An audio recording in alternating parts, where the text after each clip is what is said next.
Good afternoon or good evening from wherever you guys are listening to me from. My name is Leah Fernandez, and welcome to episode 2 of my mini podcast. In today's podcast, we're going to go ahead and talk about why the U.S. media is so negative. Well, this week we had the pleasure of listening to a radio episode from Freakonomics called "Why is the U.S. media so negative?" What I can draw from my own experiences is I think that media by itself I could agree and say that it is very negative, but there's always reasons why things are done.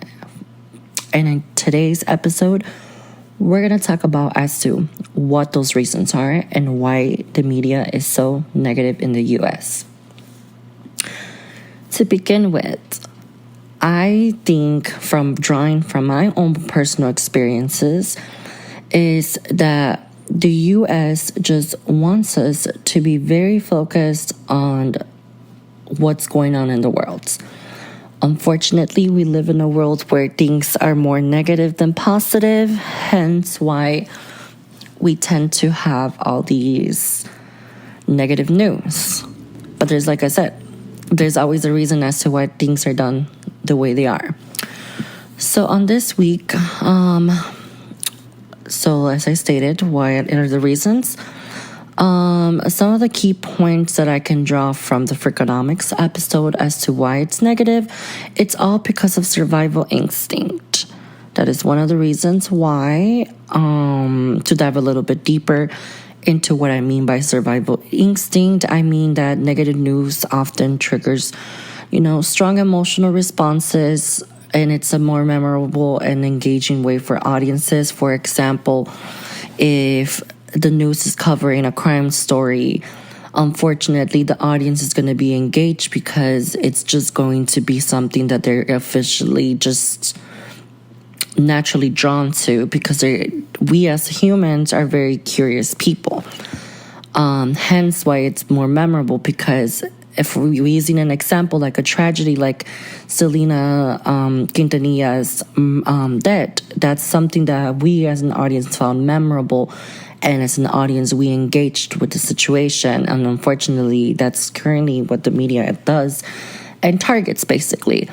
Another point that I can perhaps say causes the media to have a very negative perception, I would say, would be marketing dynamics. Media usually uses these outlets to compete for views and clicks, which sometimes leads to focusing on sensational stories that can attract attention. Pretty much what I'm speaking about, the whole crime situations, is pretty much what draws a lot of the audience and keeps them engaged. And most of these news anchor programs try to compete with one another to try to get the best story out there to the audience, hence why sometimes there's so much negativity surrounding the media, because they're always in competition. Another negative thing that I could say that basically perceives media in a negative way would be basically, how do I put it? I would say it would have to be like a cognitive bias to it. What I mean by that is that we as an audience, we play a role in having a negative bias into the social media, meaning that we are more likely to remember negative information over positive. Hence why, once again, I will go ahead and reiterate the whole Selena Quintanilla crime that happened in the 90s. That's such a memorable period of our lives as an audience, because it's, once again, we are drawn to the story. So basically that's what makes it, that's what we as humans find memorable, unfortunately.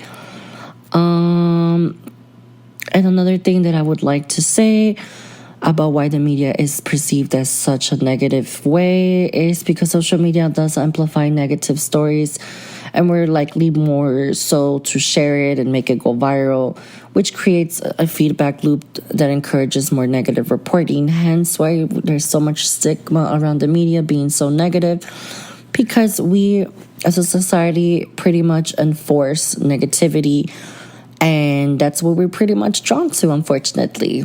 But yeah, so it all comes down, it just all loops around to us being human, I would say. But thank you for listening. I hope you guys enjoy the rest of your day.